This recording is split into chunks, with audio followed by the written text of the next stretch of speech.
Commander Lee Taeho stood on the bridge of the Federation ship Harmony's Edge, watching the stars streak past through the viewport. He had been a diplomat for 30 years, and in all that time, he had never seen anything quite like what was happening in the Outer Rim territories. The Vorthak Imperium was expanding fast, taking over planet after planet. They claimed these worlds were undefended and ready for proper leadership. What they really meant was that these planets couldn't fight back against their massive war fleets. "Sir, we're getting close to the meeting point," said Dr. Park Minji from her station. She was the ship's expert on alien species and had studied the Vorthak for years. Her research showed they were a young species, maybe only 500 years into space travel. They were strong and aggressive, but they lacked patience. Captain Nam Ji-hoon walked over to Lee Taeho. Nam had served in the Human Defense Forces before becoming a diplomatic advisor. He was older than most of the crew, with gray hair and scars, from battles fought long ago. "Commander, I don't like this. The Vorthak aren't interested in talking. They want to show off their power." Lee Taeho nodded. He had read the reports too. The Vorthak had demanded this meeting be held in space near one of their conquered worlds. They wanted everyone to see their victory. "We still have to try, Captain. That's what we do. We talk first. Fight only if we must." The meeting took place on a neutral station. The Vorthak delegation arrived in massive ships covered with weapons. Their leader, Ambassador Kretal, was young for a diplomat, maybe only 40 years old in human terms. He walked into the meeting room like he owned it. Kretal was tall and muscular, with green-gray skin and small black eyes. He wore a military uniform covered in medals.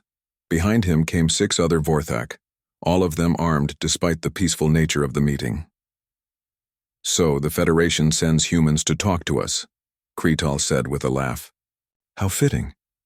The soft-hearted weaklings come to lecture us about peace." Lee Taeho kept his face calm. He had heard worse insults before. "Ambassador Kretal, we're here to discuss the situation in the Outer Rim. Many species are concerned about your rapid expansion." "Concerned?" Kretal slammed his fist on the table. "These worlds were weak. They couldn't defend themselves. We made them stronger by taking control. This is how the galaxy works. The strong rule, the weak serve." Dr. Park Minji leaned forward. "But Ambassador, these worlds had their own governments, their own people. Don't you think they should have a choice in their future?" The Vorthak delegation laughed. One of them, a younger male, spoke up.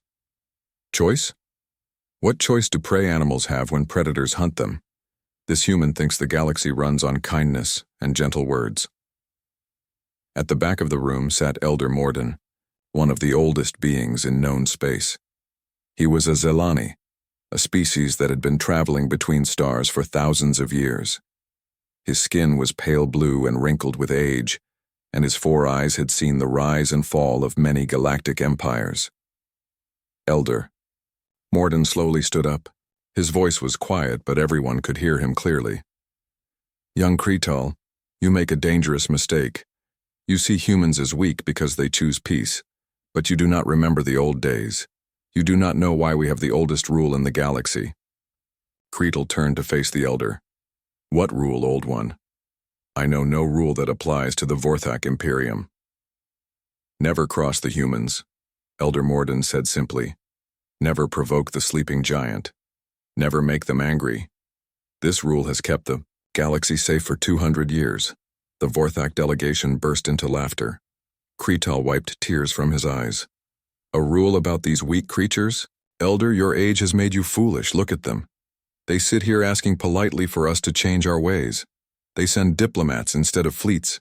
They write papers instead of firing weapons." Elder Morden's expression grew sad. "I am old, yes. Old enough to remember the Krex Empire, who thought as you do now. Old enough to remember the Thaler Federation, who also believed humans were weak. Old enough to remember the Vorlak Dominion, who made the same mistake you are making now." "And where are these great empires now?" asked Dr. Park Minji quietly. "Gone," Elder Morden whispered. "All gone. The Krex fought humans over mining rights 300 years ago. It took humans 6 months to end their entire civilization. The Thalar tried to enslave human colonies 250 years ago. Humans destroyed their entire fleet in one battle. The Vorlak invaded human space 200 years ago, thinking they could take Earth itself. Captain Nam Ji-hoon spoke for the first time during the meeting. What happened to the Vorlak? Elder Morden looked directly at him. You should know, Captain. Your grandfather fought in that war. Nam's face went pale. Lee Tae-ho realized that Nam had never talked about his family's military history. The Vorlak no longer exist as a species, Elder Morden continued. Not because humans wanted to destroy them, but because they pushed humans too far. They attacked civilian targets. They killed human children. And humans became something else. Something terrible and beautiful and absolutely unstoppable. Krital waved his hand dismissively. Old stories, Elder. Tales to frighten children. These humans have grown soft living in their comfortable federation. They make art and music and study philosophy. They've forgotten how to fight. Have they? Elder Morden asked. Or have they simply chosen not to? There is a difference, young ambassador. A very important difference. The meeting continued for several hours, but nothing was accomplished. The Vorthak refused to consider any changes to their expansion plans. They mocked every suggestion for peaceful solutions. Finally, Krital stood up to leave. This meeting is over, he announced. The Vorthak Imperium will continue our rightful expansion. If the Federation doesn't like it, send your human peacekeepers to stop us. We'll show the galaxy how weak they really are. As the Vorthak delegation left, Elder Morden approached Lee Tae-ho. Commander, you must warn your people. This will not end with words. Lee Tae-ho nodded grimly. What will happen now, Elder? The Vorthak will test their theory about human weakness.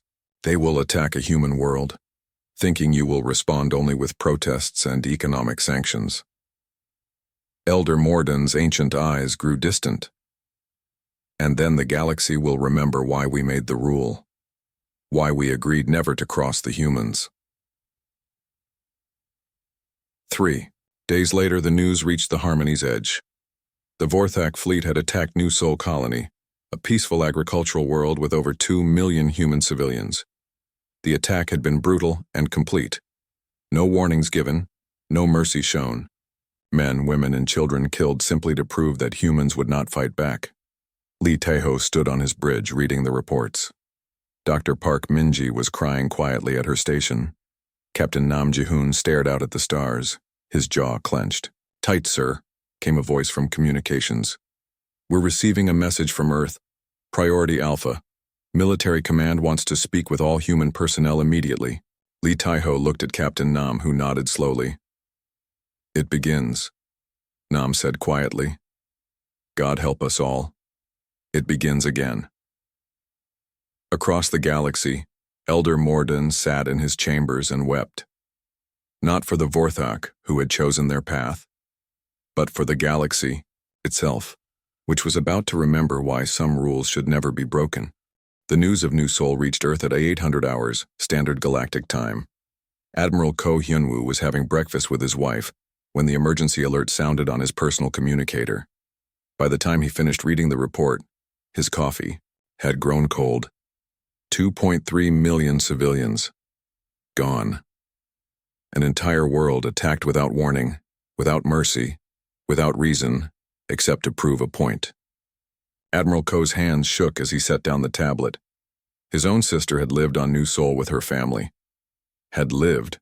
Hyunwoo? His wife asked softly. What is it? He couldn't speak. He just handed her the tablet and walked to his study. On the wall hung a picture of him as a young officer, standing next to his father who had served in the last Great War 2 centuries ago. His father had told him stories about that war, stories that had given him nightmares as a child. I pray you never have to see what I saw, his father had said. I pray humans never have to become that again. Admiral Ko activated his secure communication system. Within minutes, he was connected to the Human Defense Command Center on Luna. President Kim Do-hyun appeared on the screen, his face pale but determined. Admiral, I assume you've seen the reports from New Sol? The president said. Yes, sir. My sister's family was on that world. President Kim closed his eyes for a moment. I'm sorry, Hyunwoo. I'm sorry for all of them. The galaxy is watching. Us now. They expect us to file protests, impose sanctions, maybe ask the Federation Council to pass a resolution condemning the attack. Admiral Ko felt something cold settling in his chest. And what are we actually going to do, sir? We're going to remind them why the rule exists. President Kim's voice was quiet but firm. Dr. Yoon Soo-min is already preparing the briefings. How long since you've reviewed Protocol Red Dawn? Admiral Ko felt his heart skip. Not since the Academy, sir. Are you certain? The Vorthak killed our people to prove we were weak. They wanted to show the galaxy that humans wouldn't fight back. They were wrong. President Kim leaned forward. Admiral, I'm authorizing full military mobilization. Activate all reserves, recall all fleets, and open the sealed bases. After the call ended, Admiral Ko sat alone in his study for a long time. Then he made his own calls. Within 6 hours, orders were flowing to every human world, every space station, every ship in the fleet. Dr. Yoon Soo-min arrived at Defense Command 12 hours after the attack. She was a small woman with gray hair and tired eyes, but her mind was sharper than any computer. She had spent her entire career studying military history and strategy, hoping she would never need to use that knowledge. Admiral, she said as she entered the briefing room, I've updated all the Red Dawn protocols. Most of our people have forgotten what we're capable of. The galaxy has forgotten too. She activated the holographic display. Star charts appeared, showing human space and the surrounding territories. The Vorthak think they know our military strength. They've seen our patrol ships, our diplomatic vessels, our peacekeeping forces. What they haven't seen are our real capabilities. Colonel Baek Jae-won, the head of Special Forces, studied the displays. Doctor, our active fleet is only 300 ships. The Vorthak have over 2,000 combat vessels. Dr. Yoon smiled sadly. Colonel, that's our peacetime fleet, our active, visible fleet. Tell me, what do you see when you look at Mars? Beck frowned. Industrial centers, mining operations, research facilities. Look deeper. The display zoomed in on Mars. Suddenly, the industrial centers were highlighted in red.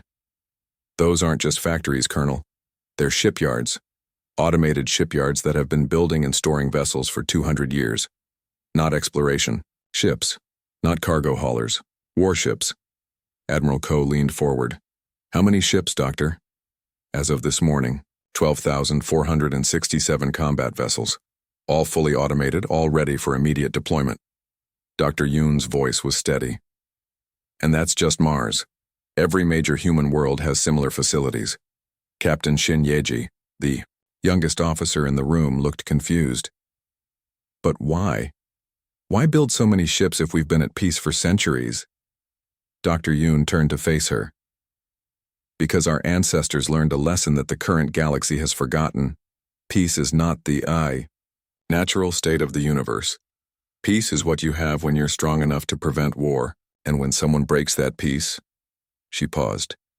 When someone attacks our civilians, our children, our families, we remember what we really are. The orders went out that night. On Mars, ancient machines hummed to life. Automated factories that had been quietly building and maintaining for 2 centuries suddenly shifted into full production mode. Ship after ship emerged from hidden bays, their hulls black and unmarked. On Earth's moon, weapons that hadn't been fired in 200 years were tested and found ready. Soldiers who had trained for conflicts they hoped would never come were called to active duty. Training facilities that most people thought were historical monuments suddenly filled with personnel. Meanwhile, across the galaxy, other species watched the human response with growing confusion. The Eldari Trade Confederation expected economic sanctions. The Zephyrian Council predicted diplomatic protests. The Centauri Alliance prepared for strongly worded letters and demands for mediation. None of them expected silence. The Vorthak celebration lasted 3 days. They broadcast news of their easy victory across their empire. Ambassador Krital gave speeches about how the mighty Vorthak had proven that humans were indeed weak and pathetic. They began planning their next attacks, choosing human colonies that looked defenseless. On the fourth day, their sensors detected something approaching their outer territories. Long-range scanners showed ships moving toward Vorthak space, but the readings were strange. The vessels appeared to be human in design, but they were larger than any human ships in the database, and there were so many of them. Admiral Takmar called a young Vorthak sensor operator. "I'm reading over 500 human vessels approaching Sector 7. Admiral Takmar was the Vorthak fleet commander who had led the attack on New Sol. He was proud of his victory and eager for more battle. 500 ships? The humans don't have 500 warships in their entire fleet. Sir, the computer confirms the readings. And sir, there are more groups approaching other sectors. Thousands of ships, all human design, all heading for our territory. Admiral Takmar felt a cold chill. That's impossible. Our intelligence reports show the humans have less than 300 ships total. Sir, another operator called out, we're receiving a transmission from the human fleet. Put it on speakers, Takmar ordered. The voice that came through the speakers was calm and professional, speaking in perfect Vorthak language. This is Admiral Ko Hyunwoo of the Human Defense Forces. You have 72 hours to surrender all personnel involved in the attack on New Sol Colony. You have 72 hours to withdraw from all territories occupied in the last year. You have 72 hours to prepare for war crimes trials. This is your only warning. The transmission ended. The bridge fell silent, except for the sound of sensor alerts as more and more human ships appeared on their screens. Admiral Takmar stared at the displays. Where there had been empty space just days before, there were now fleets of human warships. Not the small patrol vessels they knew about, but massive battle cruisers and carriers that dwarfed anything in the Vorthak fleet. How many ships are there? He whispered. Sir, we're still counting, but our current estimate is over 15,000 vessels, and more are arriving every hour. Across Vorthak space, similar scenes played out. Human fleets appeared at every major world, every military base, every strategic location. They didn't attack immediately. They just waited, dark and silent, like predators surrounding their prey. On the Vorthak homeworld, Emperor Vashtak called an emergency council meeting. His advisors were panicking, shouting about impossible numbers and mysterious human capabilities. Where did these ships come from? The Emperor demanded. Our spies said the humans had no hidden fleets.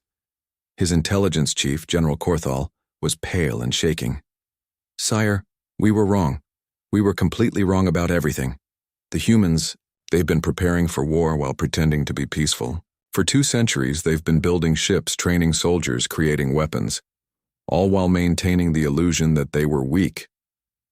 Emperor Vashtak looked at the tactical displays showing human fleets surrounding every major Vorthak world. What do we do? General Korthal looked up from his reports. Sire, I've been reading old galactic records. Records about what happened to the last species that attacked human civilians. The humans didn't just defeat them. They erased them from existence. The Emperor felt fear for the first time in his long life. Send a message to all our fleets, defensive positions only. Do not, under any circumstances, fire first. And find me everything we can about this oldest rule, the Elder mentioned. But it was too late. The sleeping giant had awakened, and the galaxy was about to remember why some rules should never be broken. The first human attack came at dawn on the 5th day after New Sol. It wasn't what anyone expected. General Choi Soon-ho stood on the bridge of the assault carrier Thunder of Earth, watching the Vorthak military base grow larger on the screen. The base on Keth Prime was one of their largest, home to over 50,000 Vorthak soldiers and hundreds of warships. General, called his aide Major Kang Seokjin, the enemy fleet is moving to intercept us. 200 ships, all heavy cruisers. General, Choi nodded calmly. Captain Onari, launch your squadrons. Remember the rules of engagement. Captain Onari was the leader of the Phantom Wing, humanity's most elite fighter group. She was young, barely 30, but she had trained her entire life for this moment. Yes, sir. Disable. Don't destroy. Leave them alive to spread the word. Her fighters launched from the carrier like angry wasps. They were small, fast ships that the Vorthak sensors could barely track. But what happened next shocked every military observer in the galaxy.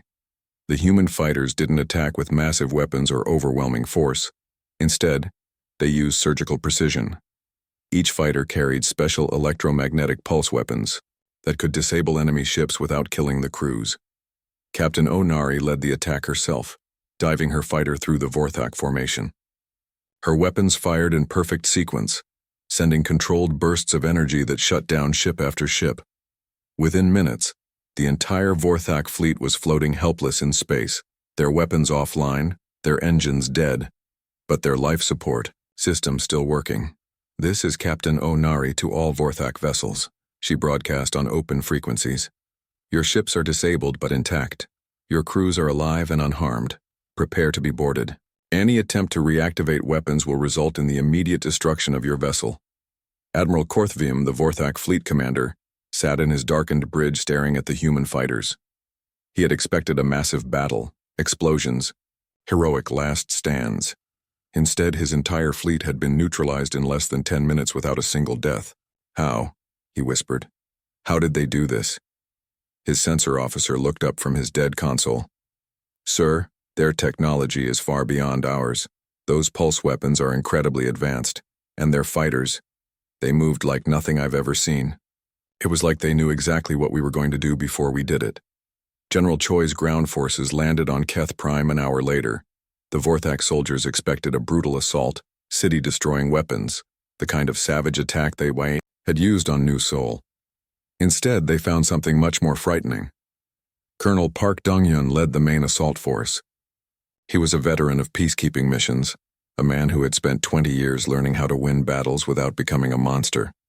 His soldiers moved through the Vorthak base like ghosts, appearing suddenly to capture key positions, disappearing before the enemy could respond. The Vorthak soldiers found their communications jammed, their weapons mysteriously malfunctioning, their defensive systems turning against them. But they also found something unexpected. The human soldiers were trying not to kill them. "Surrender now and you will be treated according to galactic law," Colonel Park broadcast throughout the base. "Continue to resist, and we will be forced to use more direct methods. Choose wisely." The base commander, General Mothkar, had heard stories about human brutality from the old wars.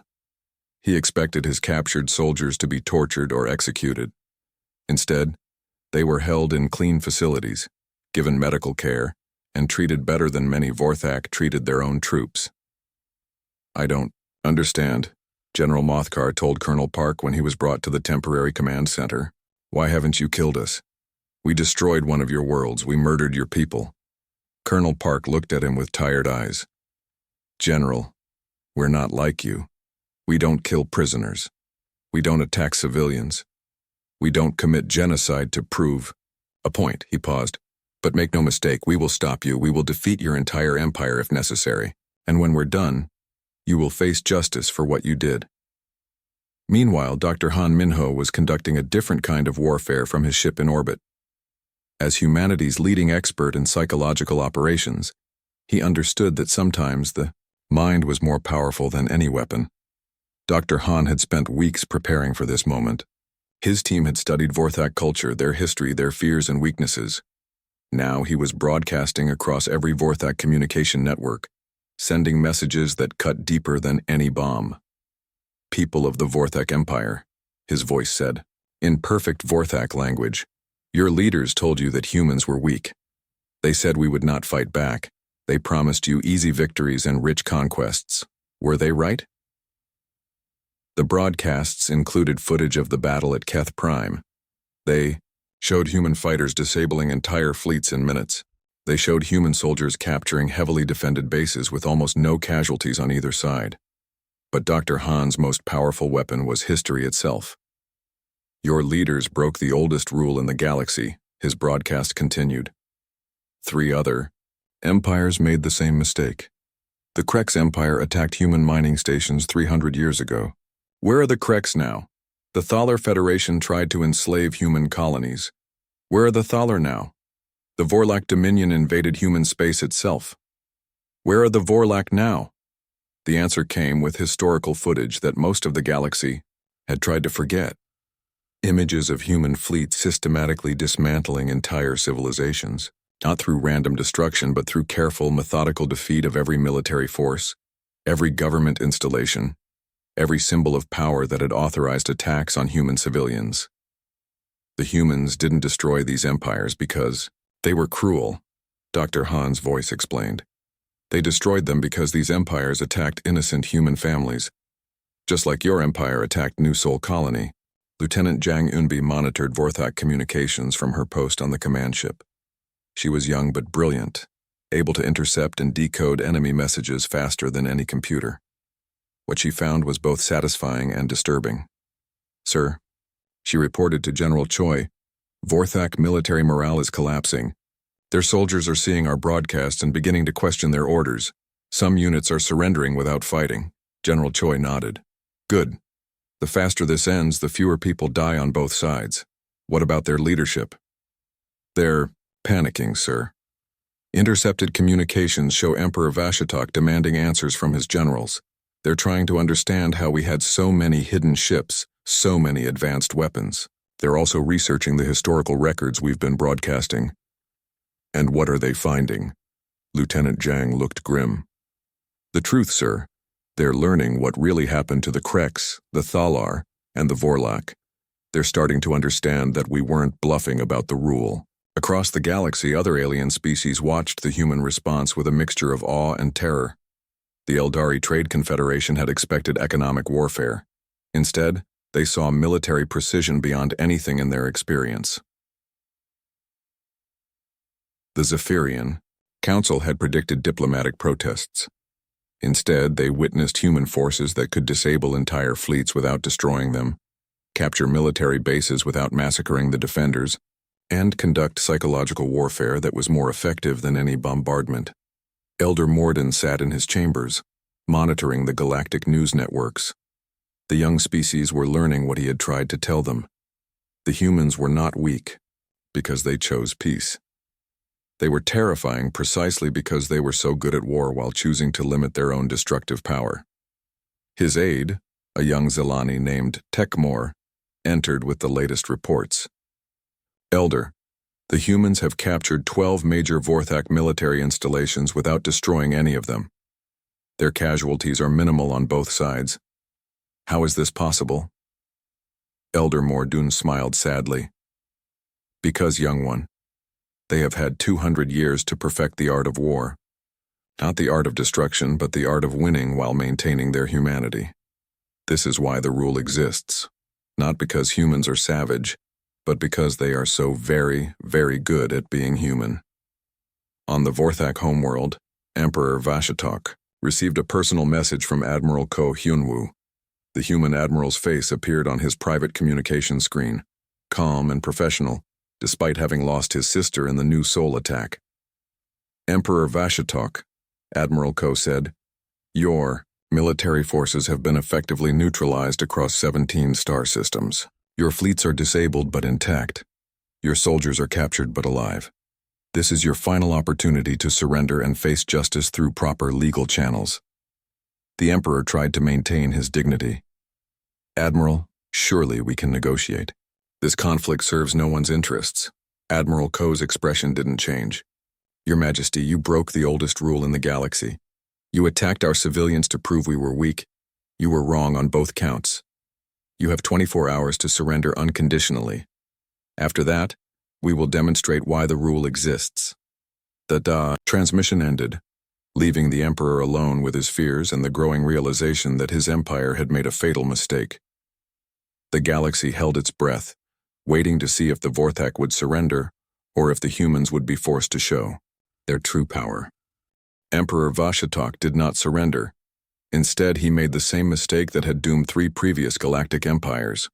"We are Vorthak," he declared in a broadcast to his remaining forces. "We do not bow to inferior species. We will show these humans what real warriors can do." Fleet Admiral Song Yujin received the Emperor's response while standing on the command deck of humanity's newest warship, the Righteous Fury. She was a small woman with silver hair, but her eyes held the cold fire of someone who had lost 2 many friends to senseless violence. Admiral, her communications officer reported, the Vorthak Emperor has rejected our surrender terms. He's ordering all remaining forces to prepare for a final battle. Admiral Song nodded slowly. She had hoped it wouldn't come to this, but some lessons could only be learned through pain. Signal all fleet commanders. Operation Thunderstorm is now authorized. Rules of engagement are changing from disable to destroy. The difference was immediate and terrifying. Captain Ryu Min-seok commanded the deep strike force assigned to the Vorthak homeworld's orbital defenses. His ships had been holding position for hours, demonstrating human patience and restraint. Now that patience was over. All units, he broadcast to his squadron. The Vorthak have chosen the hard way. They will learn what their predecessors learned. There are consequences for breaking the oldest rule. His ships moved like dancers of death through space, where before they had used precision weapons to disable enemy vessels, now they used the full fury of human military technology. Vorthak defensive platforms that had stood for centuries were reduced to debris in seconds. Space stations that housed millions of soldiers simply vanished under focused antimatter bombardments. But this wasn't random destruction. This was surgical precision on a massive scale.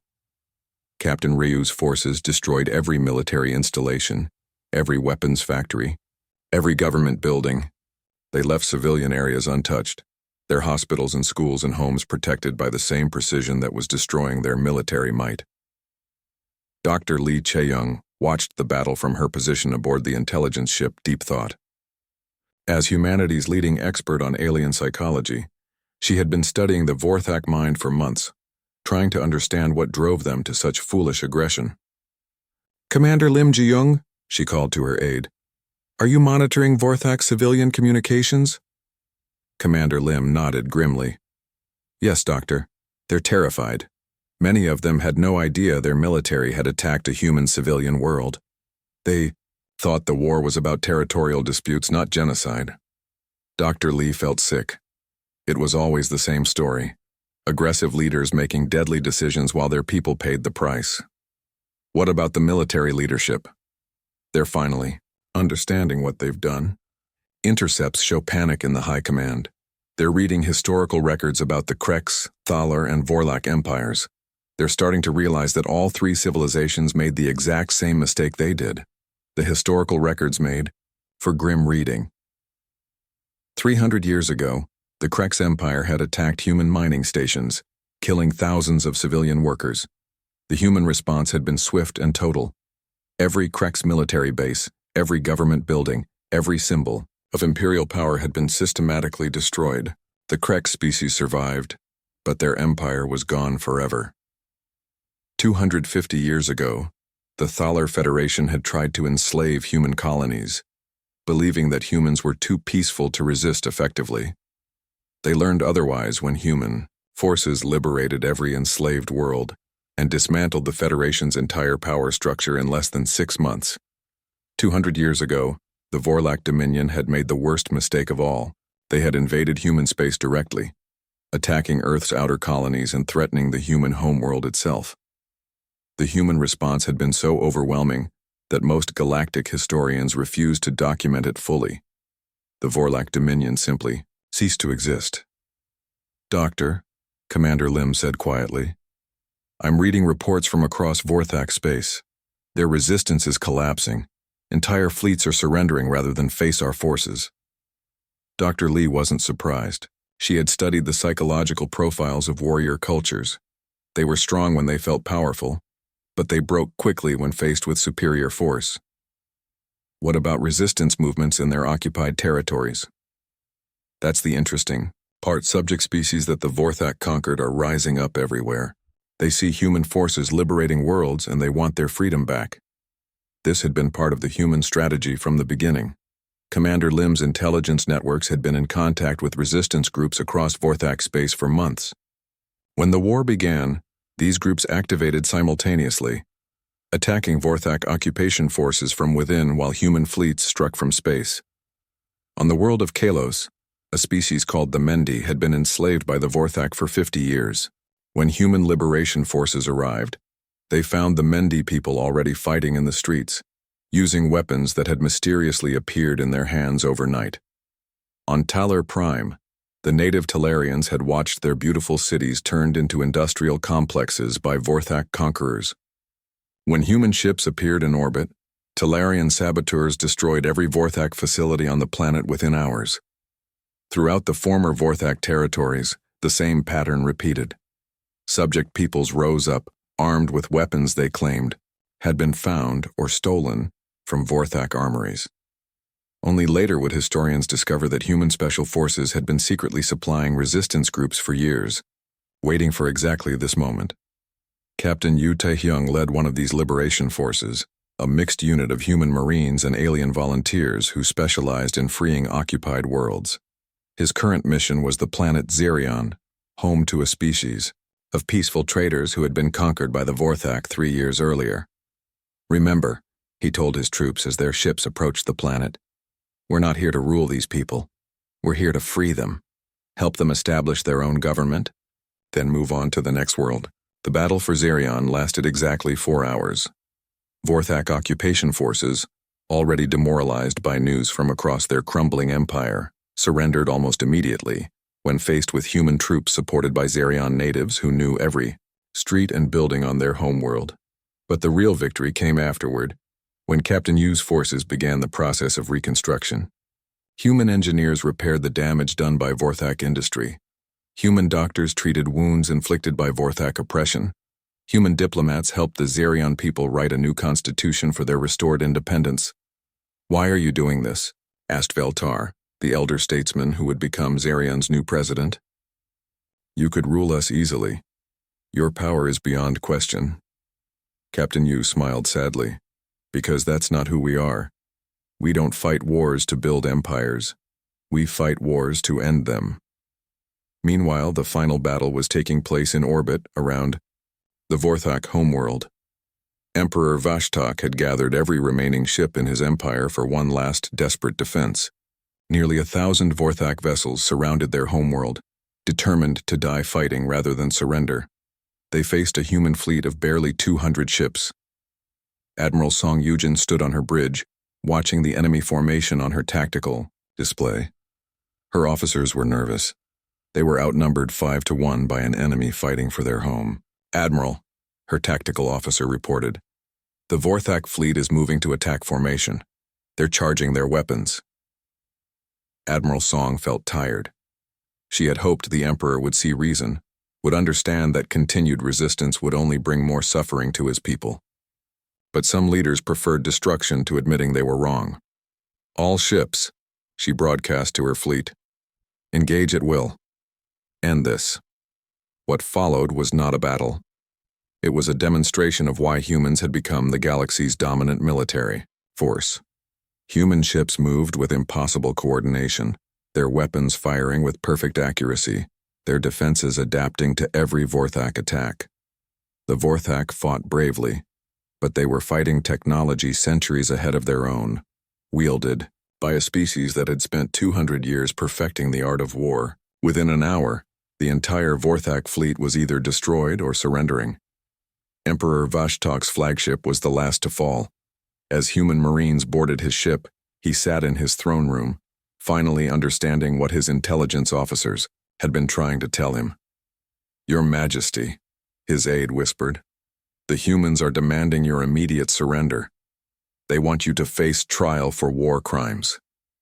The Emperor looked at the tactical displays showing his empire in ruins. "How many ships did we destroy?"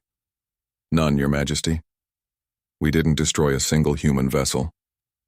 Emperor Vashitok closed his eyes and wept. His mighty empire, built over centuries of conquest, had been dismantled in less than 2 weeks by a force he had dismissed as weak and pacifistic.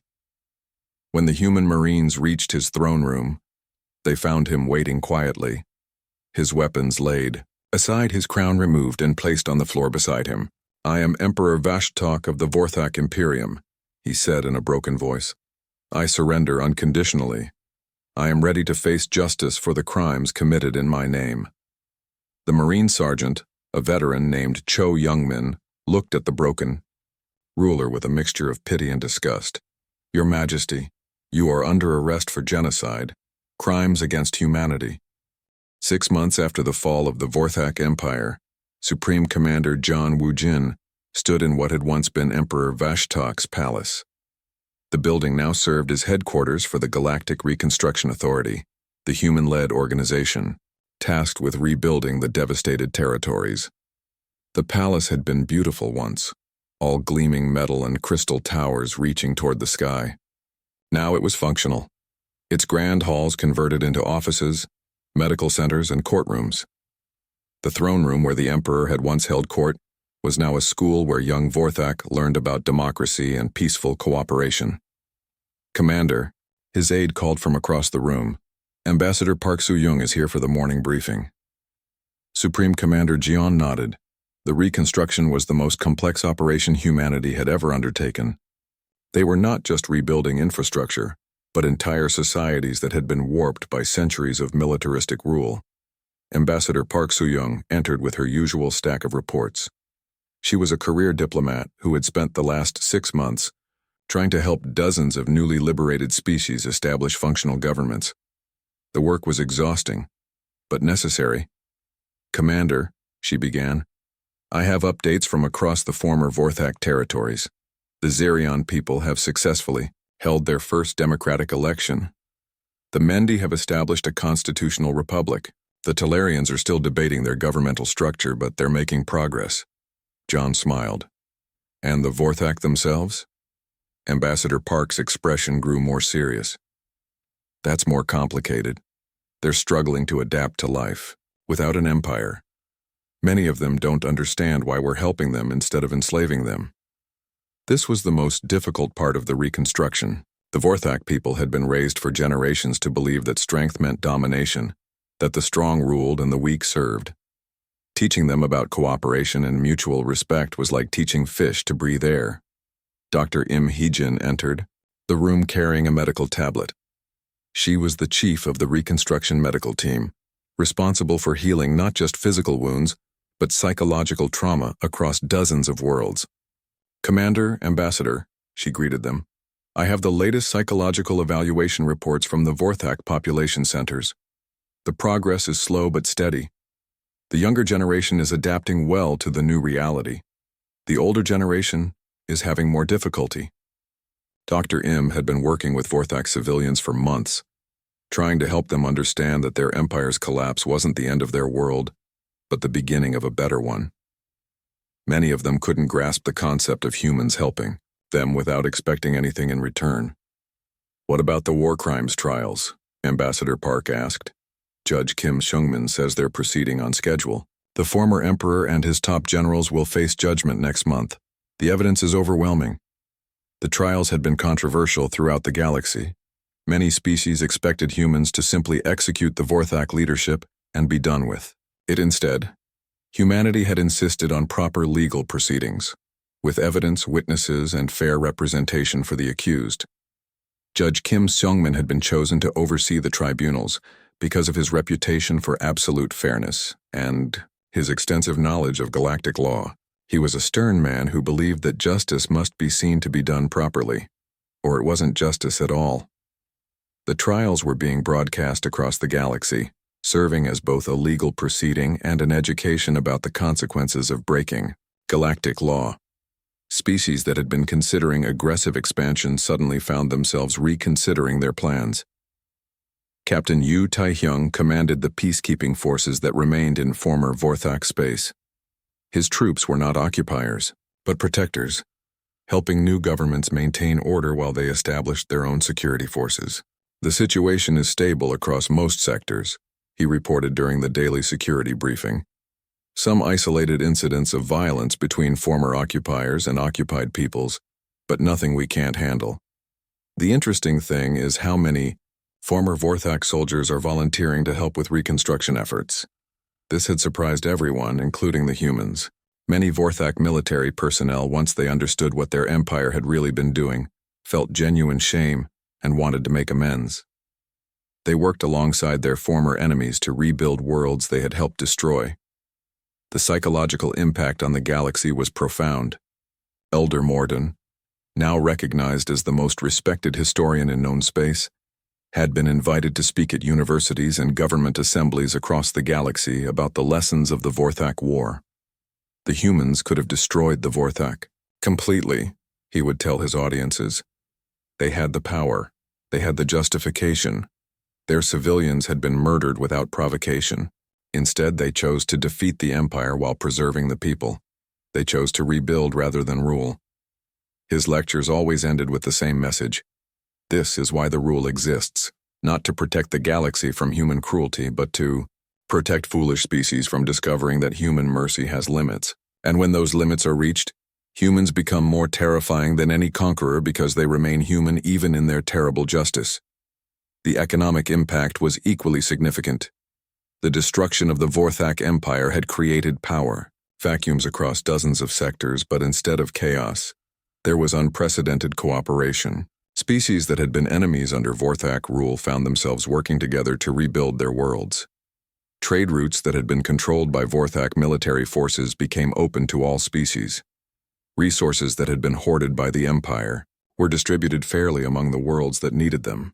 For the first time in decades, the galactic economy began to grow through cooperation rather than conquest. President Kim Do-yoon addressed the Galactic Federation Council 6 months after the war's end. His speech was broadcast to every world, in known space, a message that would be remembered for centuries. Fellow beings of the galaxy, he began. 6 months ago, one of our worlds was attacked without warning or justification. 2.3 million human civilians died simply to prove that we were weak. The attackers were wrong about our weakness, but they were right about one thing. We are different from them. The council chamber was silent as he continued. We could have responded with genocide. We could have destroyed every Vorthak world, enslaved their people, built an empire on the ruins of theirs. Instead, we chose a different path. We chose to defeat them without becoming them. He paused, looking directly at the camera that carried his words across the galaxy. Today, former Vorthak worlds are free. Their people are learning to govern themselves. Their children are going to schools where they learn about cooperation instead of conquest. This is what we chose to do with our victory. But make no mistake, his voice grew stern. This mercy is not weakness. This restraint is not fear. We showed mercy because we could afford to show mercy. We showed restraint because our power was so overwhelming that we could choose to limit it. The chamber remained silent as he delivered his final warning. The oldest rule in the galaxy stands unchanged. Never cross the humans. Not because we will destroy you in anger, but because we will defeat you with precision, judge you with fairness, and force you to face the consequences of your actions. And for those who commit genocide against innocent people, those consequences will be absolute and final. 1 year after the war's end, a new generation of alien diplomats attended the Galactic Academy on Earth. Their first course was always the same: galactic history and the lessons of war. The instructor was always a human, usually a veteran of the reconstruction efforts. They would begin each semester with the same question: who can tell me the oldest rule in the galaxy? Young hands would shoot up, eager to show their knowledge. Never cross the humans. And why does this rule exist? The instructor would ask. The answers varied, but they always came to the same conclusion. The rule existed not because humans were cruel conquerors, but because they were capable of remaining human, even when provoked beyond endurance. They could wage war with devastating efficiency while maintaining their principles. They could defeat their enemies while showing mercy to the defeated. This made them more dangerous than any tyrant or conqueror, because their power was tempered by justice, their strength balanced by restraint. Elder Morden, now in the final years of his long life, often sat in his chambers reading reports from across the galaxy. Former Vorthak worlds were thriving under their new governments. Species that had been enslaved for generations were building prosperous, peaceful societies. Trade and cooperation were replacing conquest and domination throughout known space. His final historical work, published just before his death, was titled The Oldest Rule, A Study of Human Nature and Galactic Peace.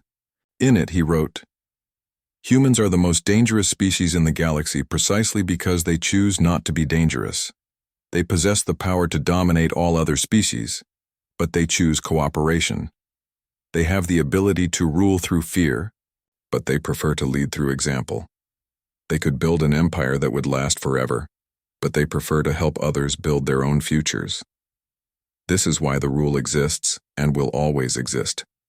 Never cross the humans. Not because they are monsters, but because they are human.